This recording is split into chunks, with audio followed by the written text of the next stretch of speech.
Welcome to Gather In, where you'll hear stories of conversion to the Church of Jesus Christ of Latter-day Saints.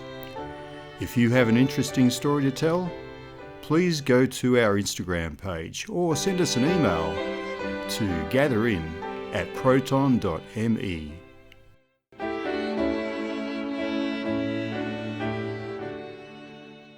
Welcome everybody to our first episode for a little while of the Gather In podcast, and a special welcome to Michelle Roberts, or should I call you Michelle Reyes Roberts? Reyes is your maiden name, is that correct, Michelle? Reyes. Reyes, R-E-Y-E-S, because there'll be people who will get to see this interview who know you by your maiden name and might not have caught up with the fact that you... By my maiden name, then it'll be Mike Reyes. But yeah, Michelle Reyes, Michelle Roberts, Michelle Reyes Roberts. Great to have you here, Michelle. Thanks. And we are going to have a long conversation this morning. Well, it'll be about an hour or so, but I'll just give everyone a little bit of background as to how this came about. So Michelle and her family are in the same ward that I'm in, Geelong ward in Victoria in Australia. And they've been here for something like 20 years, a little bit more. 16. Oh, only 16 years. Okay. I was trying to remember when you first arrived here in Geelong ward, if Harry was on the scene then. And of course, he was. Harry was 4 and I was 7 months pregnant with Millie. And Millie is turning 16 in a couple of weeks. Okay, so that's how we very easily know it's 16 years. And Millie is in our seminary class. My wife, Margot, and I are seminary teachers. And the sort of funny thing about that is that Michelle was once a seminary teacher for our daughter, Miriam, as she was going through seminary. And we always refer to Michelle as our favourite ever seminary teacher. Everyone else was good too, of course. So we go way back, and Adam, Michelle's husband, is a good friend, and we love having chats every now and then. And they were seminary teachers when we were first called, and they've since been released, so we've sort of taken their place. But we love having Millie in our class. She's the class president. And for today's lesson, which was only 6.5 hours ago or so, 5.5 hours ago, we were talking about the importance of baptism, and in part of the lesson preparation, it's suggested to the students that they ask someone about why someone got baptised. And I thought, well, Millie should be asking her mother, Michelle, why she got baptised. And I thought, well, why don't we just ask Michelle to come and tell her story in seminary? And so I didn't know much of the details, Michelle, about how you came to join the church. I just knew that you were a convert.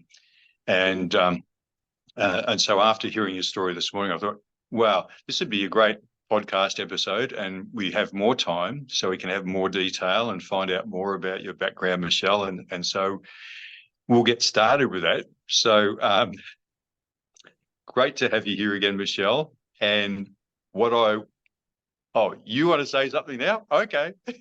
Can I just say, I love your radio voice.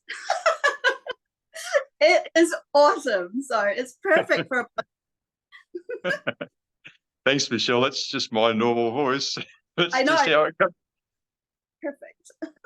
That's just how it comes out. So, Michelle, what I always want to know right from the start, I call it sometimes going into the Wayback Machine, because what we want to do is go way back to your childhood. And you were born in the Philippines, correct? Yes. And so I want to go way back to the Philippines, and I want you to tell us about life in the Philippines before you and your family migrated to New Zealand. So can you tell us about, your family life there, how religion was a part of your life or wasn't a part of your life at that stage, and maybe some school experience, something like that, but just, a general view of your early family life? That'd be wonderful. Sure. So born in the Philippines to a middle-class family. But in saying that, we had two maids. So one was a yaya, which is like a nanny, I guess, or looked after the kids. And one was just like a helper who, cooked and cleaned and things.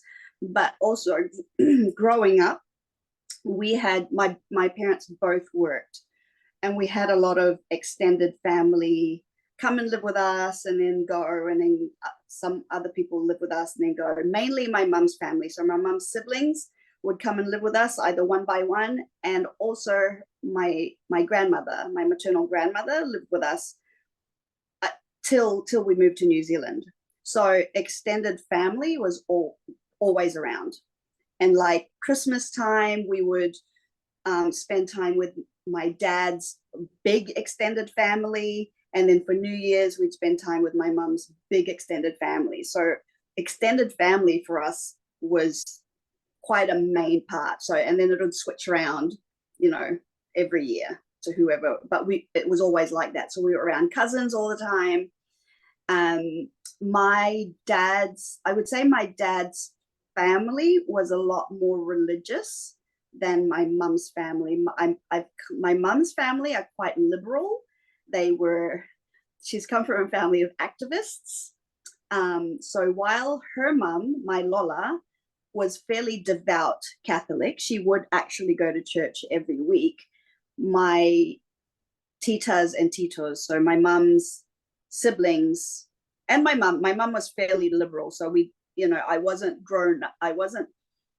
brought up traditionally, I should say. Like, I know a lot of Filipinos grow up saying like respectful terms like po, opo, man, they would kind of tag that at the end of each sentence. But I never grew up saying all of those respectful terms because I was, brought up quite liberally. My dad's family, though, were quite religious. They would, so when we would go to extended family things over there, especially on the lead up to Easter, I mentioned this morning that in the Philippines, so the Philippines is a big Roman Catholic nation. So it's like South America of Asia, right? The Philippines was colonized by the Spanish for 300 years. Before then, the Japanese and the Americans took over, but really strong Spanish influence, which also meant the Catholic influence. So Holy Week, everything shut down, and it was a big deal. There were a lot of processions, like with like statues of saints. In the Philippines, they would even reenact the crucifixion. I don't know if you know anything about that, but they would drag the cross around with a crown of thorns, and then they would actually, some of them would be nailed to the cross and some of them would faint, and they would that was their penance. Anyway, so I grew up in a very religious nation, and my dad's family, on the lead up to Easter, there was this one room in the ancestral home with like Mother Marys and saints, statues of saints everywhere, and the older people would they'd be in chairs and they'd have their rosaries, and they'd like do can't remember, like the rosary thing. I don't know what they do, but there's Stations of the Cross and the rosary, and I remember kind of peeking in and kind of going, "Woo!" The statues of the saints scared me, and I didn't like it. But then it would also be like around Halloween. Halloween wasn't big in the Philippines, but All Saints Day was. So the night before, that was the All Saints Day, would be like when the ancestors came to visit, the spirit of the old ancestors, and you'd pay homage to the ancestors. And we would go to the cemetery, and as a child, we would go back to the country. So mainly my dad's family's province, and we would just like go to the cemetery late at night in a vigil. And as kids, we would like have competitions about of how big we can make our wax candles, because there were candles everywhere. So that kind of thing. As children, we just kind of went along with it, and so it was a very religious nation. But in terms of my immediate family, we were not very religious. but the nation, because the nation was religious, like Holy Week, I said, was like everything was shut down. So we were just basically stuck at home. And we were stuck at home watching a lot of movies about Jesus Christ. Like the week, like Palm Sunday and leading up to it, and Ash Wednesday. No, Ash Wednesday, I can't remember. So yeah, I kind of grew up watching movies about Jesus Christ on the lead up to Holy Week.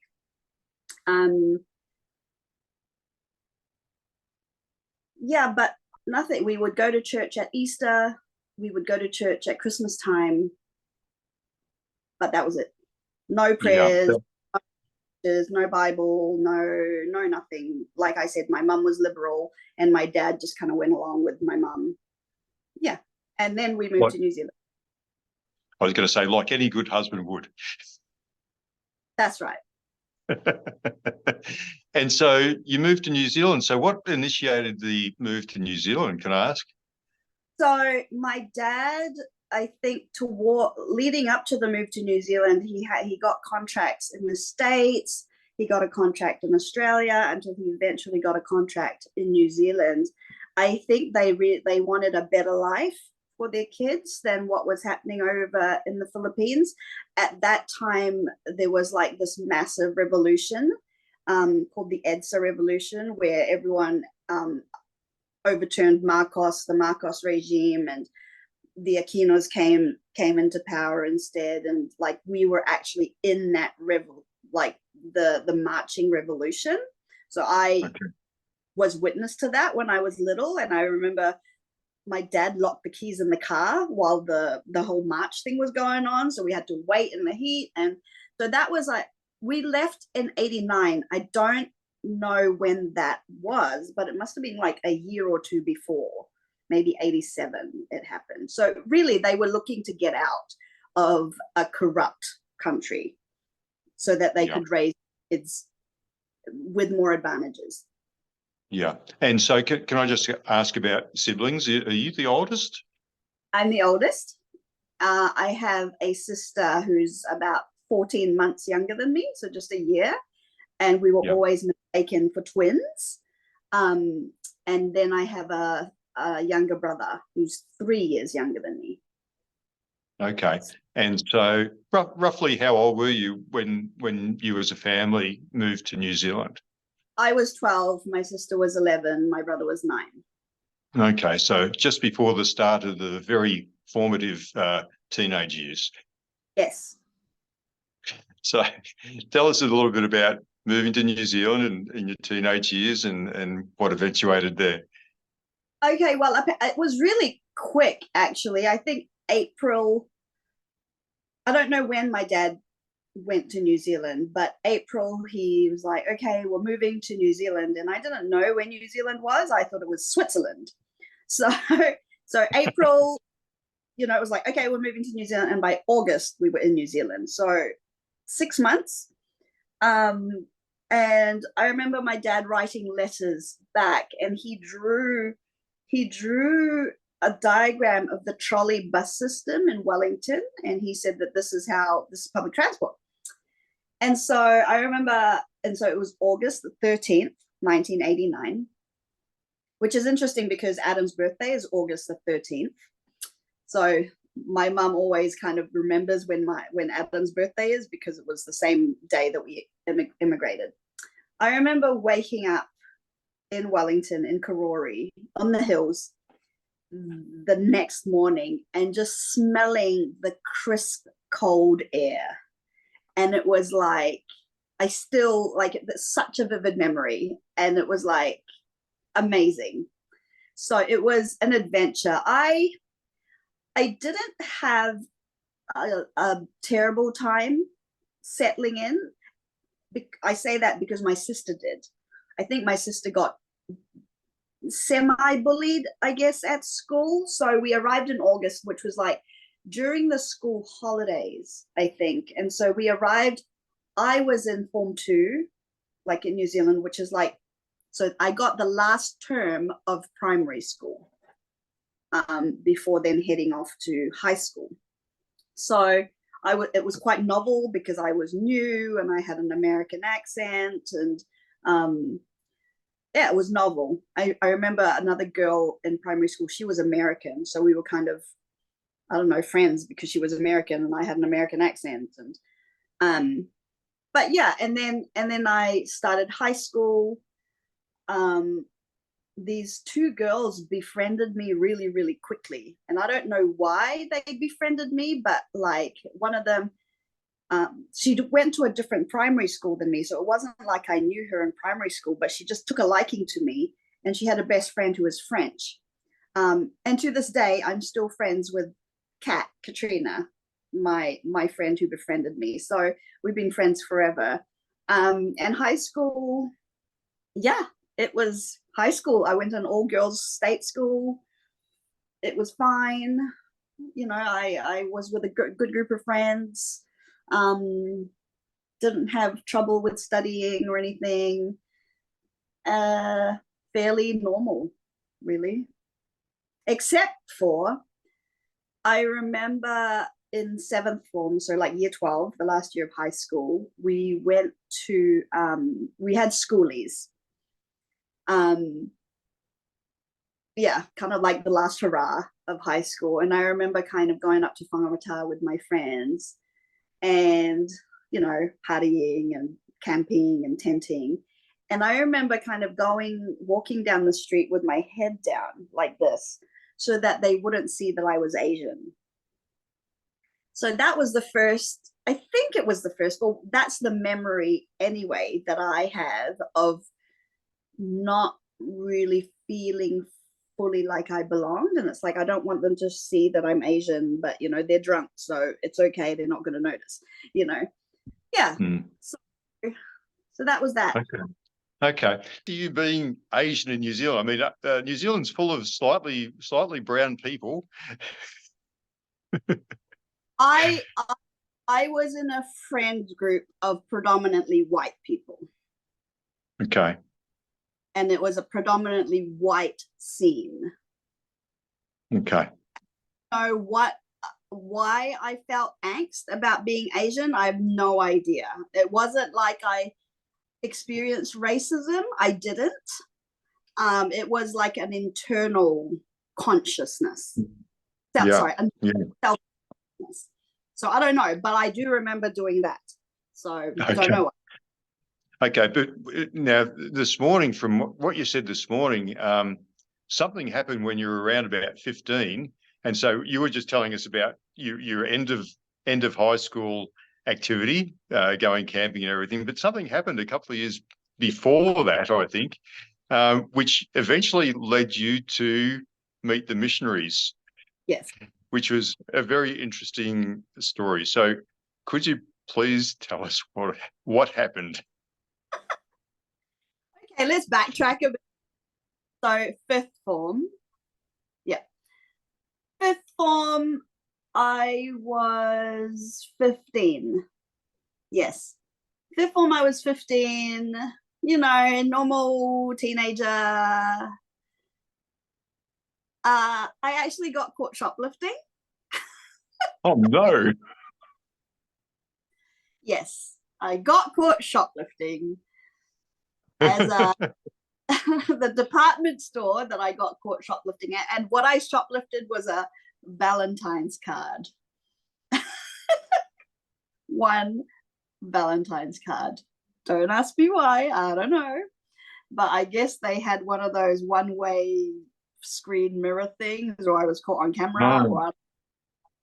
But the department store called the police.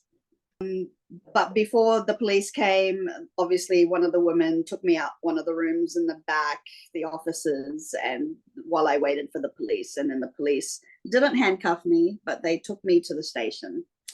And they called my parents, and then my dad picked me up. And then they were very, very upset and told me that they worried that I'm going to get deported. So this was 1992. We had moved to New Zealand in 89. So that was only under 3 years that we were in New Zealand. So, but because I was a minor, it didn't go on record. I think the record is wiped when you turn 17, and I was only 15. Anyway, because of that, I got grounded which meant that I was in my uniform too, school uniform. Because it was after school, and after school we would go into town in the city, because our school was right like where the Parliament building is in Wellington. It was Wellington Girls College, so I was there, and then it was a short walk to the city. Anyway, so I was banned from walking to the city after school, and I had to go to the state library, which was just around the corner from our school. So after school, I had to go to the state library, and my mum would pick us up about 5 o'clock. So school finished around 3:20, and I would spend an hour and a half at the library. And at the library, being a really silly teenager who shoplifted and who was crazy about boys, my friend and I, Kat, the one who I'm still friends with, got this really crazy idea of meeting boys, cute boys, by asking them to sign in our school diaries. So we would go up to them and say, "Hi, when's your birthday?" And then they tell us, and then they would say, "Oh, can you sign your name on this birthday, on this page?"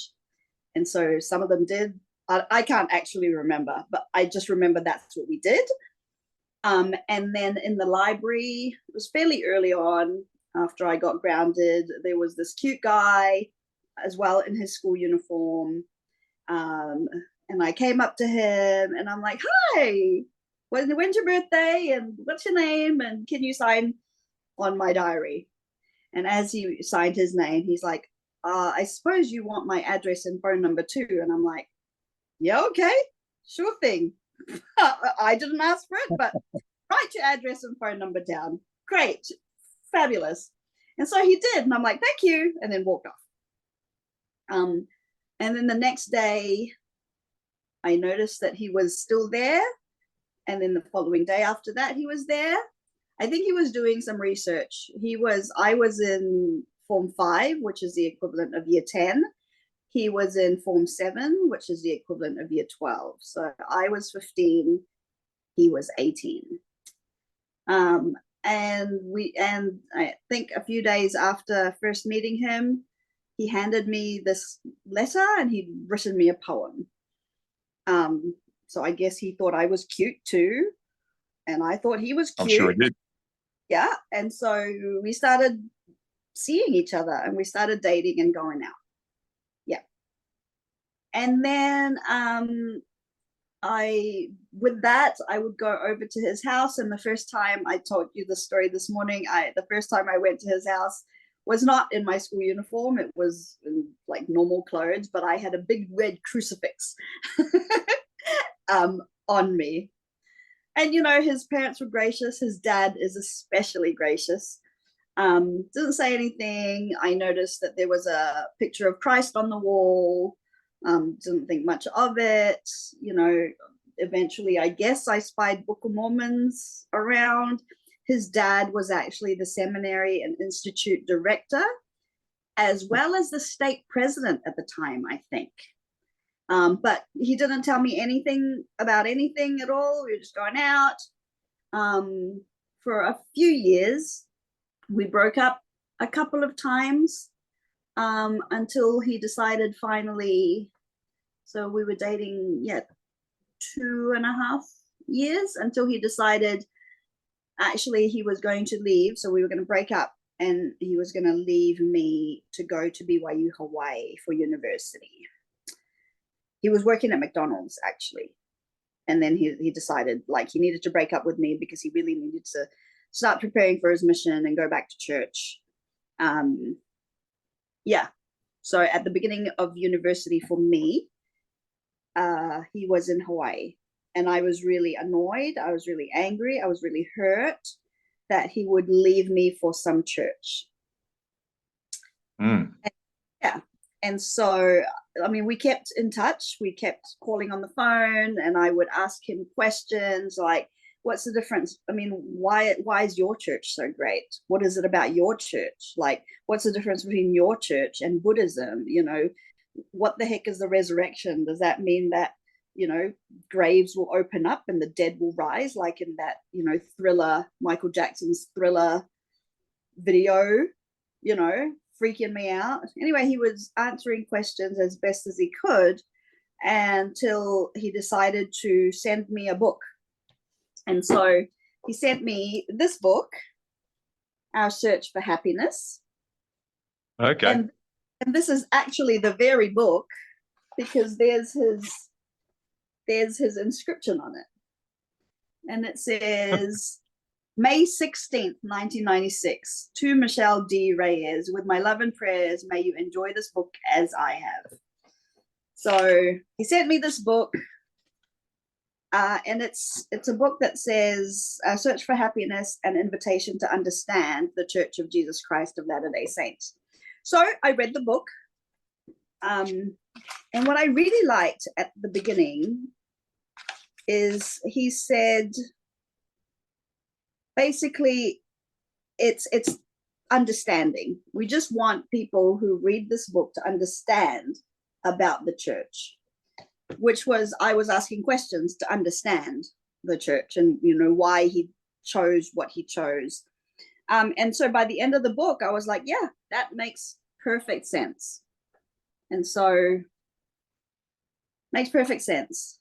And so I don't know if it was while I was reading the book or after I read the book, I then went to the library, because there was no internet back then, 1996. Went to the library, got out a few books about Mormons, I guess. So grew up Catholic, right? Grew up Catholic, like other Catholics grew up, which is not very Catholic. Yeah. So one day, Philip, my boyfriend,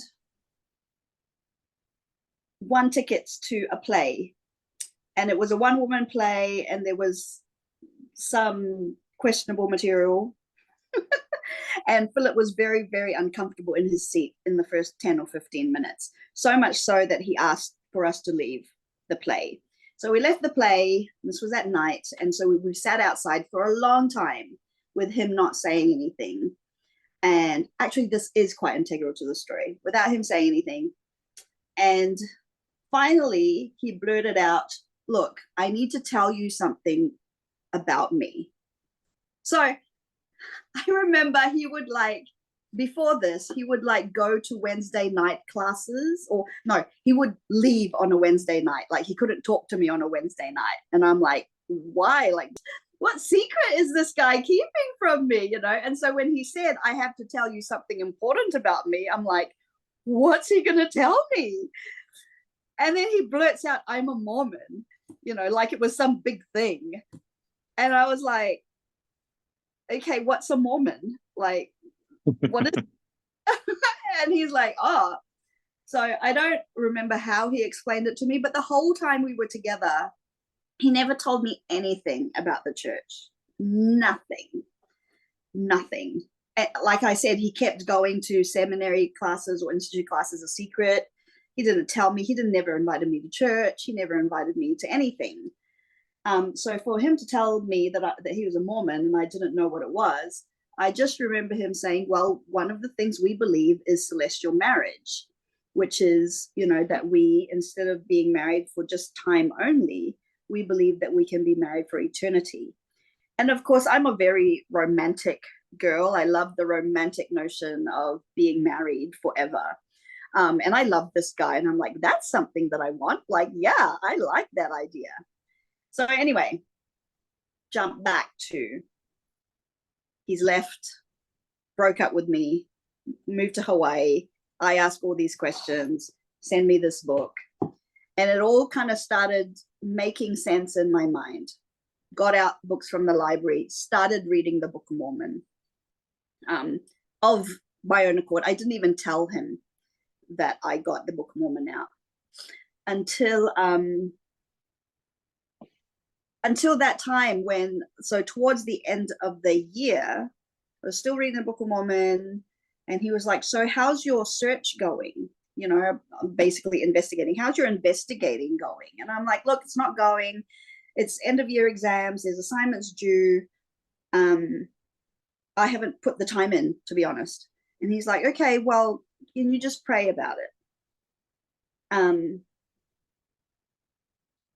And so I started praying about it, like, please, can you let me know if this is the right thing, like God, like I said, I watched a lot of movies about Jesus Christ, but I never connected with the idea of Jesus Christ. It was God.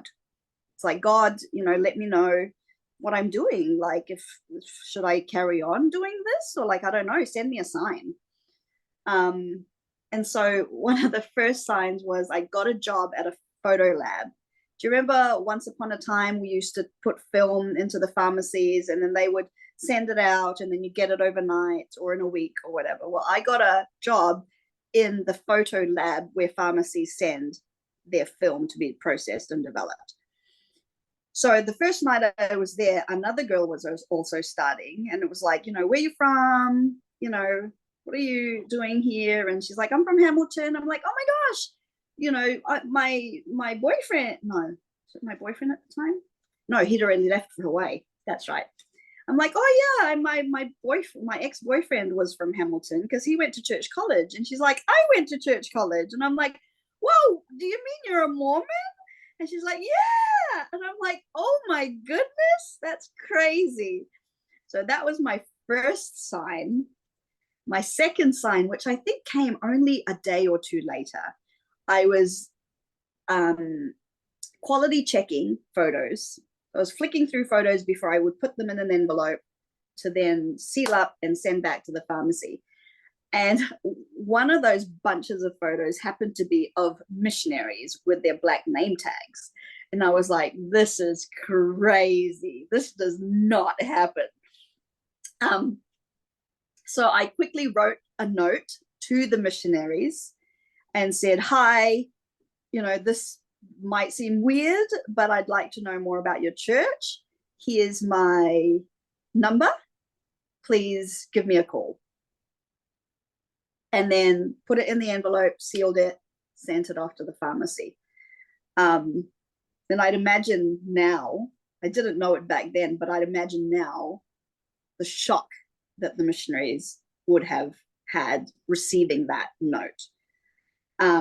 So I guess then they called up the missionaries in my area. They contacted me to then make an appointment to see me and start teaching me. And they started teaching me.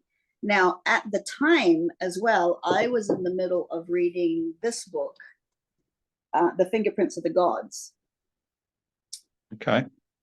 And it's about ancient civilizations and what they believed, and essentially that the premise of the book is that there was an ancient civilization, more ancient than the ancient civilizations that we know, who came to teach us science and the cosmos, and and it talks about how a lot of the, not religions, but civilizations at the time, from India to South America to Europe, had the same legends. Like, they talk about a flood, a major flood that happened, and it was all over the world.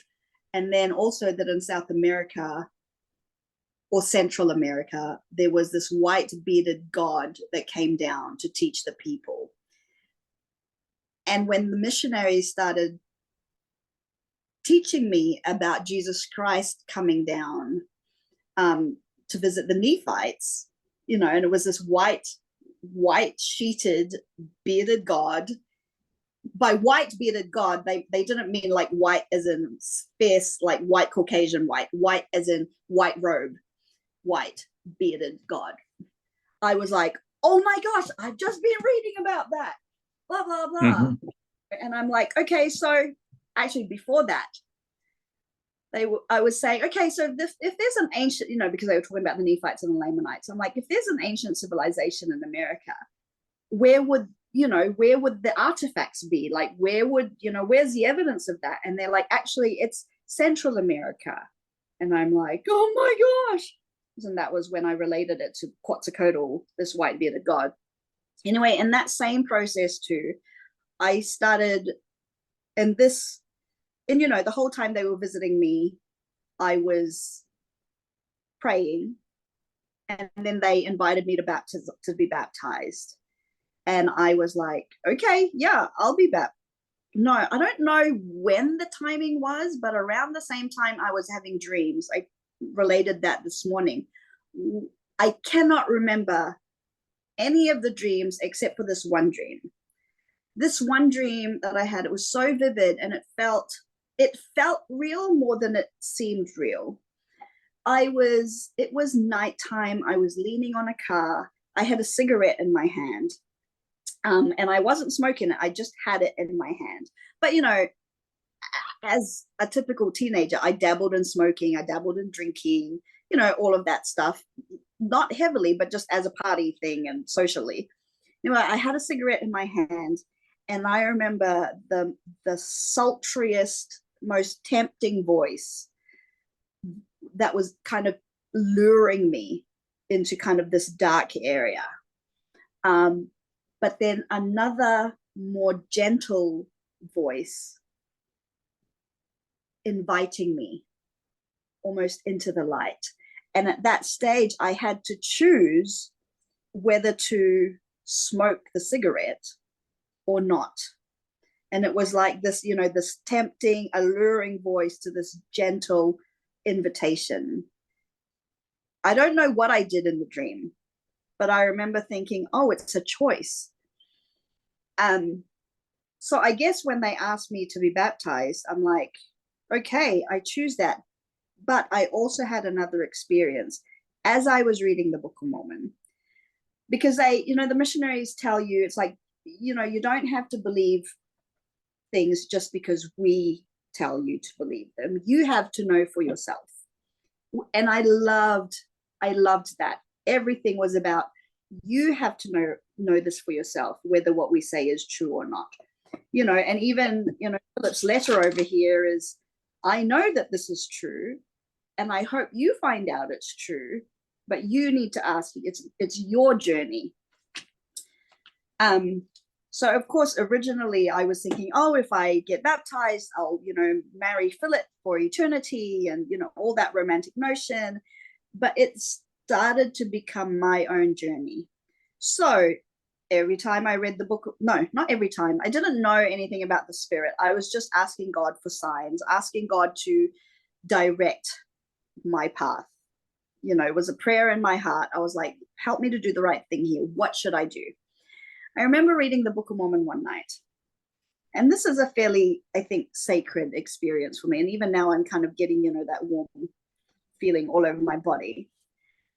I was reading in Helaman somewhere about Samuel the Lamanite. He went on top of the wall, and there's arrows being thrown at him, but he was testifying of Mary the Virgin, who would birth Christ, who would birth a savior. And I remember in my mind's eye seeing it, like actually seeing it as if it was real. And then I remember feeling that it was the truth. And I remember vividly closing the book and kind of being a bit dumbfounded. Because I'd seen these as a child in the movies, not so much Jesus' birth, but his, the last week when he was alive and the crucifixion and all of that. But suddenly kind of going, oh my gosh, Jesus Christ is real. And then I opened the book again, but this time it was to the beginning of the book, to Joseph Smith's testimony.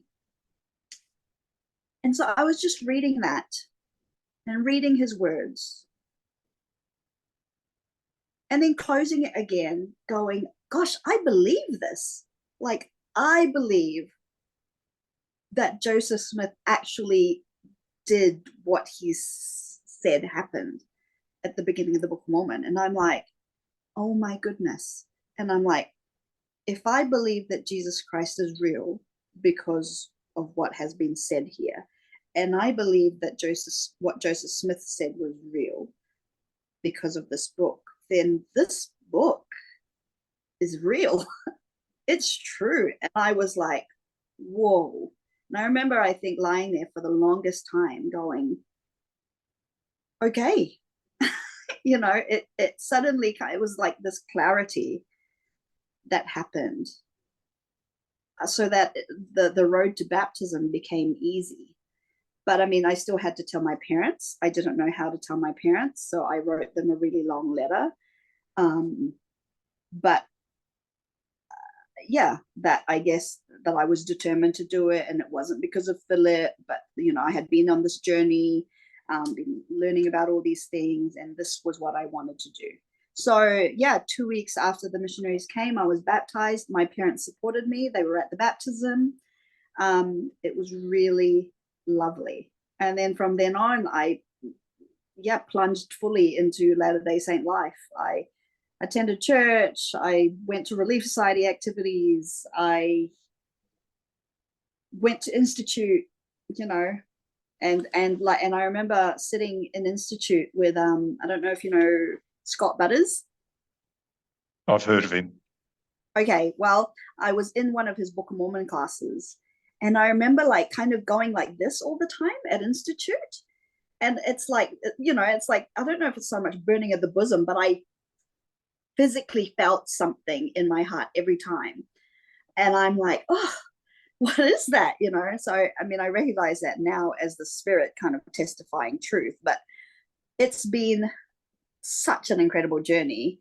And the thing was, okay, so Philip went on his mission a few months after I was baptized. He wasn't actually at the baptism because I wanted to wait for him to come home, but I didn't want to wait for him because it wasn't about him, it was about me. So it was his dad who baptized me. In fact, actually, if we backtrack a little bit again, he said, I told him eventually that I borrowed the Book of Mormon from the library, but that I had to take it back because, you know, it was due back. And he said, well, actually, I left the Book of Mormon for you with my dad before he left for Hawaii. He didn't know how he was going to get it to me. I don't know if I have that book anymore, but then I had to go to his dad to go see his family, his dad. So his dad gave me the book, but he also invited me to church. His dad invited me to church, but the church that following Sunday was actually General Conference. So my first experience of church was General Conference. And yeah, I remember hearing something about a mission, and by that time, Philip was preparing to go on a mission. But that's all I remember. But yeah, I just fully integrated into church life from there on in, and I haven't looked back. Tell us about, you know, the first few years of your life as a member of the church. And I know you said family responded really well, which was so nice because oftentimes that, and sometimes it doesn't always happen. But you got involved in the church. You're a young lady at this stage. What were you're about 21, 22 years old, and you started going to all the activities of church and whatnot? Yeah, I was 19. 19. Yeah. So 96, I was 19. I started going to everything. I started going to, you know, church was 3 hours back then. So you had sacrament, and then I was going to the gospel principles class, and then Relief Society. So I totally skipped Young Women. So I went straight to Relief Society. I remember sitting in one of the classes, the gospel principles, and the teacher at the time, Alden Paki, he was teaching. I don't know what he was teaching, but I remember how well he knew the scriptures. He would say things like, you know, that scripture, and it's about, you know, he would kind of not so much recite it word for word, but he'd talk about what the scripture was about, and he'd know what the reference was. And we find it here. And I remember thinking, I really want to know the scriptures as well as he does. And so, as you know me now, I mean, not right now, but you know, and I know the scriptures like that, you know. So that was one of the things I think that I remember. The other thing is, like, I also started going to Institute. So I was baptized in November, so I didn't start going to Institute straight away. Institute would have started around March. So about 4 or 5 months after I was baptized. So I was going to institute, and the institute director at the time was Cheryl Butters, Scott Butters' wife. And so they actually replaced the Haigs as the institute directors at that point. So Philip's dad, Philip Haig, baptized me in November. But then I think before the university year started, the Haigs moved back up to Hamilton, and then the Butters moved down to replace them as institute directors. And at that time, we weren't meeting at a chapel. It was Crofton Downs branch, and we were meeting, I think the year I was baptized, we were meeting at Victoria University in one of the lecture theatres there. And so that was when where the gospel principles class was. It was in a lecture theatre, and I remember it was, we would have testimony meetings in the university. And I remember this one particular family, the Pierces.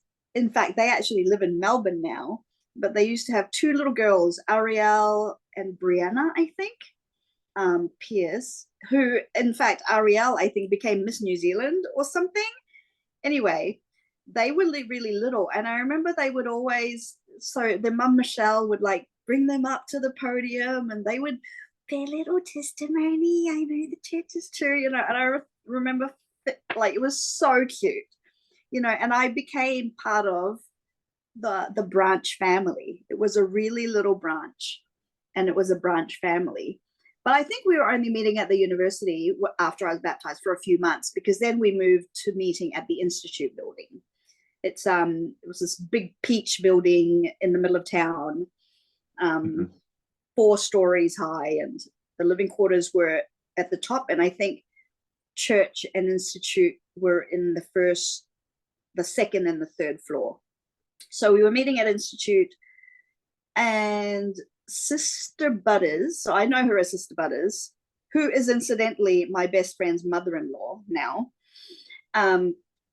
really pivotal. The institute building became my second home, which interestingly, Philip used to live in that building, and it wasn't my second home when Philip was living in that building, but when the Butters moved in, it became my second home. But she was really big on, you attend every activity, you support the activity, you go, and if you're meant to be there, you need to be there. So I was brought up believing that you supported everything, and also coming from a little branch, people would have 2 or 3 callings, and that was no problem. Yeah, so that was 97. Yeah, I remember I would be invited to Stake Relief Society activities and not knowing anyone at all, but there would be an announcement that there was a stake activity, and because I'm being brought up going to support every activity, I would turn up not knowing anyone. But also when I started going to institute, there were these 2 girls who really reached out to me. Interestingly, there were 2 women when we moved to Geelong that really reached out to me, and one of them was your wife. So at that stage, so backtrack, started going to institute, there were these 2 girls, Serena Terakia and Chantal. I can't remember what her maiden name or her last name was. Chantal. Anyway, they're living up in Brisbane now, but I remember just everyone was so nice. Just, I was new, and obviously, yeah, I was new and I was novel, and everyone was just really nice to me. So I didn't feel that anyone was cliquey or anything. Like, I just like moving from the Philippines to New Zealand, I had a good experience. It was a good transition, and I settled in well to church life. Yeah, so young single adult scene.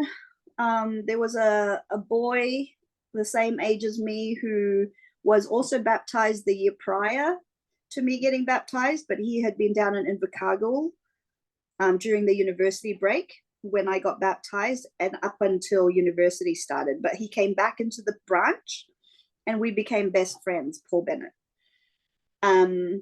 So we were best of friends. We would go to institute activities together. We would go to YSA devotionals together, dances together until we started dating like 6 months after being great friends. So we would spend the Sabbath day, we'd go to church together, and then we'd spend the rest of the day like reading institute manuals and and really we were really staunch, if you could say that. We were staunchly YSA. We loved, and because we were both converts, we just soaked everything up, and we had a great time. Yeah, and he was kind of my really good friend. So that was all of 97. And then he also decided to serve a mission. So Philip at the time had been called to Sydney North. He'd been gone a year. My boyfriend Paul at the time decided to serve a mission. And when he got his mission call, I was like, wouldn't it be funny if you served in Sydney North as well? Ha ha ha. And he opened his call to Sydney North. Wow. How predictable, huh? Yeah, Philip and Paul were never companions, but they did go on trade-offs together. Right, great. Okay, and so somewhere in amongst all this, you happen to stumble across a young fellow named Adam Roberts. Okay, so the Paul story is pivotal because Paul, I told you he was a convert, right? But before he was in Wellington, before he started going to Victoria University, he was actually down in Otago. He was staying at the dorms in Otago. And Adam at that time was also staying at the dorms in Otago, going to medical school. And Paul and Adam were staying in the same dorms, and they became basketball buddies. They would just like shoot hoops, during their spare time. And so when Paul finally moved up to Wellington and somehow connected with the missionaries, I don't exactly know how, but I think it was like just a chance meeting. He met the missionaries, and he was so impressed by Adam that he decided to listen to the missionaries and their message, and then eventually got baptized.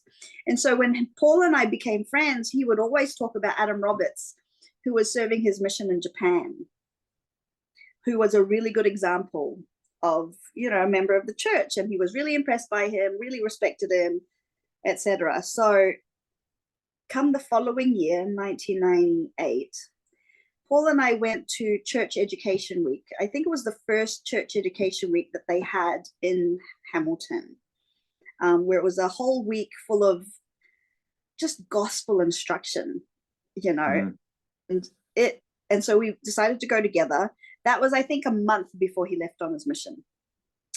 So we went together. We went to like Prophets of the Latter Days classes and preparation for the second coming, and all sorts of incredible classes. And I remember like feeling literally like I was floating on air because of the spiritual high that week was for us. Soaked everything up. Interestingly, Philip's dad was one of the instructors. Interestingly, Adam's mum was one of the instructors. Of course, I didn't know it at the time because I didn't know Adam, but eventually I was like, oh, that was your mum. So Adam at this stage, so the Church Education Week was at the end of January. Adam had come home just before Christmas. So he was ushering and helping out at Church Education Week just a month after he came home from his mission. And I think during one of the end of the days, he was walking out of the building and Paul spotted him. And he was like, Adam. Adam turns around. He was like silhouetted by the glass doors of Church College. And it was like, ah. No, it wasn't quite like that. I remember thinking, huh? Because Adam's a redhead. And someone going to Japan, I don't know what I imagined, but I didn't imagine someone with red hair. So I was a bit like, well, what? Like, you're not what I pictured you when Paul was talking about you. Anyway, they caught up and Adam's like, hey, you should come to dinner at my house, and so we got invited to dinner at their house that night. And I met his mum and I'm like, I went to one of your classes, It was really weird. We actually ended up going out to dinner because his uncle was there, and he was shouting everyone to dinner. And so like Paul and I, so Adam's friend was Paul and I was Paul's girlfriend, just a shoe-in to this family dinner. It was really odd. And I didn't talk much with Adam that night. It was him and Paul catching up. So anyway, Paul left in February. Adam moved down to Wellington Medical School in February, School of Medicine in February, and was in the YSA scene. He was in the thick of the YSA scene. He had just come off his mission. He was going on a ton of dates. And one of the girls who had really befriended me at Institute, Serena, she started dating Adam. And of course, Paul had left, but we were still boyfriend, girlfriend. So he started going out with Serena, but then they broke up a couple of months later. And so I was really good friends with Serena. And there was this one dance, I think, there's one activity where for some reason I was in the car with Adam. I think there was a whole group of us, and I was in the car with Adam, and we parked at like the waterfront, and everyone else was like sitting around outside. And I decided, I was in the back seat and Adam was driving. And then I was like, so like, what happened with Serena? And any other chance you're going to get back together? And he's like, no, you know. And I was like, I don't know. We just talked. And that was that. And then it was my 21st birthday in June. So I'd been in the church a year and a half. 21st birthday, there was a convention, a young single adult convention that happened in Wanganui. And that was kind of when I had established really good friendships, a really group of Latter-day Saints as really good friends. So that after that convention, I felt like I had a whole group of friends. So I invited my high school friends to my 21st birthday, as well as my new Latter-day Saint friends to my birthday party, 21st birthday party. And Adam was part of that group. So my 21st birthday party was on a boat, and there was, you know, like food, no alcohol, and dancing. And somehow I knew that Adam could dance. So I was, at that time, I was a ballroom dancer. I was taking private lessons with a teacher, and I was ballroom dancing like twice a week, 2 hours at a time. Somehow I knew that Adam danced ballroom dance. So my dad danced with me because they were also doing ballroom dancing. And then I danced with Adam. And so he knew that I was a dancer.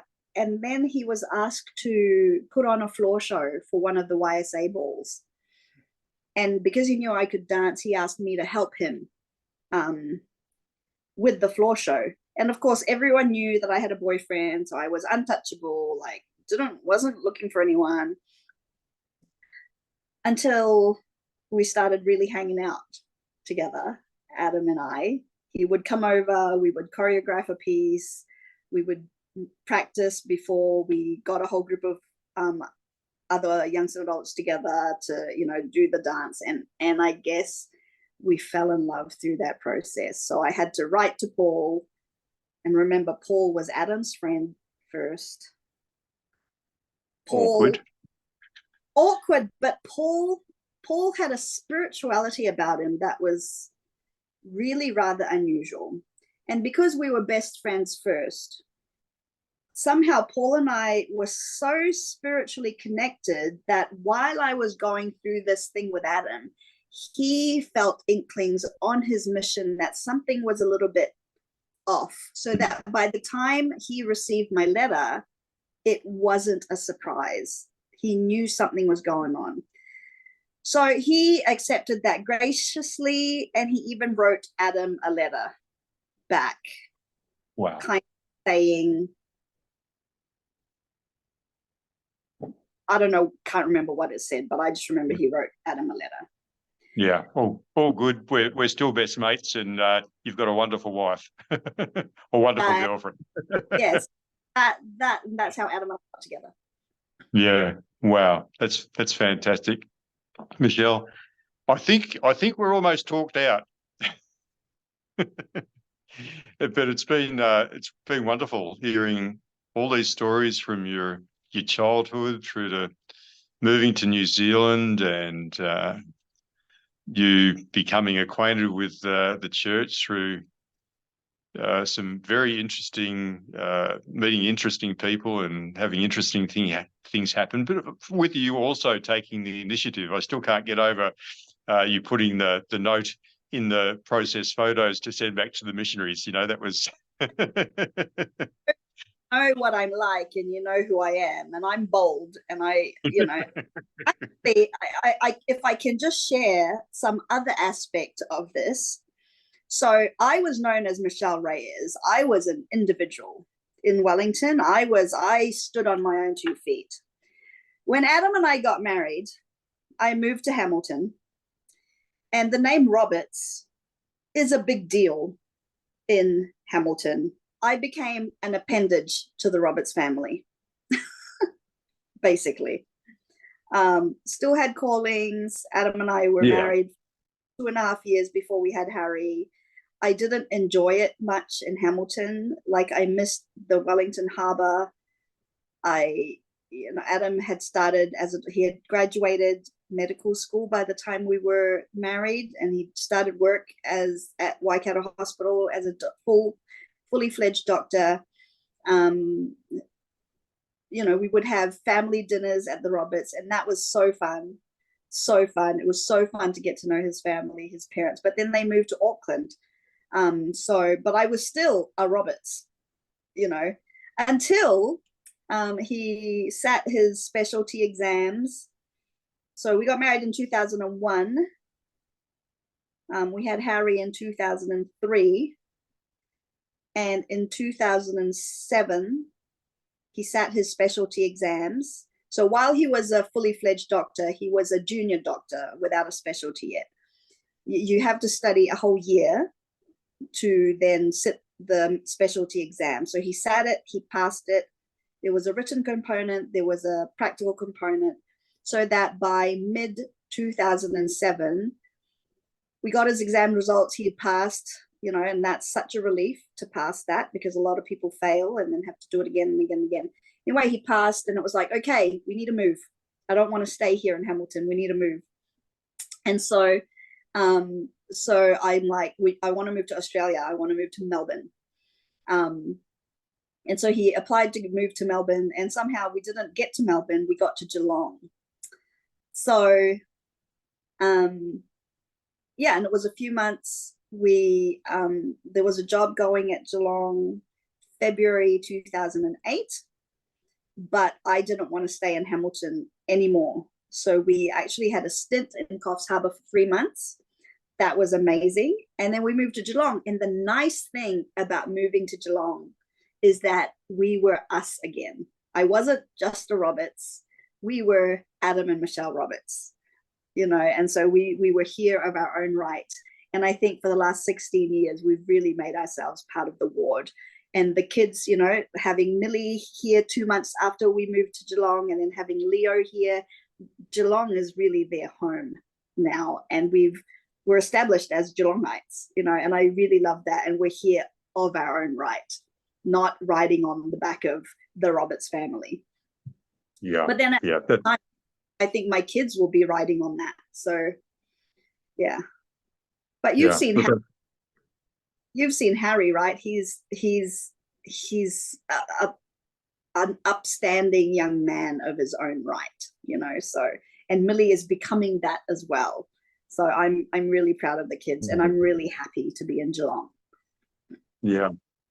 What's moving into closing now, Michelle, something I didn't mention earlier is that a lot of our listeners know this, that Margot and I have just returned from serving in the Australia Brisbane mission for 18 months, the same mission that your son Harry served in, and he was even our zone leader for a little while, even though we're a 4-hour drive from him and we didn't actually get to see him as our zone leader, but we did. So, we've had a long and varied association over the years, which has been wonderful, and we certainly love having the Roberts family in Geelong, and even for a while there, we had Adam as our bishop and as a member of our stake presidency. So, yes, the Roberts family certainly made an impression on the church in Geelong and in our stake. So it's been great to have you here. I always like to close our interviews, Michelle, by asking my guests to bear their testimony. And if you'd just like to take a couple of minutes to share your testimony with us, and then we'll close. Thanks so much, Michelle, for being with us today. You're welcome. Look, a really simple testimony. I know I have a personal relationship with my Heavenly Father. I know He listens to me, and I know how much He loves to bless me in my life, because I have such an incredible, happy life with a wonderful spouse. I chose to go on this path. And even in my patriarchal blessing, it says something about that I will be successful because of the path I have chosen. And I know that it was a conscious choice for me to choose this path. And I am so grateful that the Lord guided me in my path. And I'd like to say that I am personally acquainted with my Savior. I've had experiences in my life where I've really needed to draw on Him and His power. And I'm grateful to have that. I'm grateful for His promises. I'm just really grateful. And I know that the Book of Mormon is absolutely true. And I'm only just getting myself reacquainted with it again. I love that we have a church family. It's like I've never really had family around me much, coming from the Philippines with my extended family and being around that all the time, and then moving to New Zealand and having no family except for my immediate family. And then Adam and I moving to Australia and not having his family around either. We've had to create our own extended family everywhere we've lived. And I'm grateful for our ward family, and I'm grateful for key families in the ward, incidentally, who are both Kiwis, who have become our really close family here. So yeah, I know God lives. In Jesus' name, amen. Amen. Thanks, Michelle. Thanks, Murray. It's been wonderful. I loved it. Just as a couple of asides, I actually served my mission in the New Zealand Christchurch mission, and so I spent a fair bit of time in Wellington. My last area was Karori, where you mentioned your family went to. We moved 3 or 4 houses in Karori. Have you been to my house lately? There's a plaque that says Karori, so our house name is Karori. Right.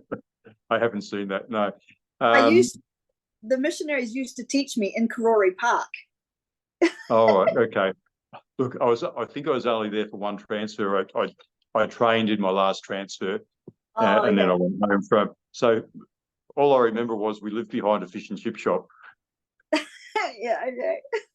All right, Michelle, have a great day. I'll let you know. I'll let you know when it's ready. Okay. See ya. Bye.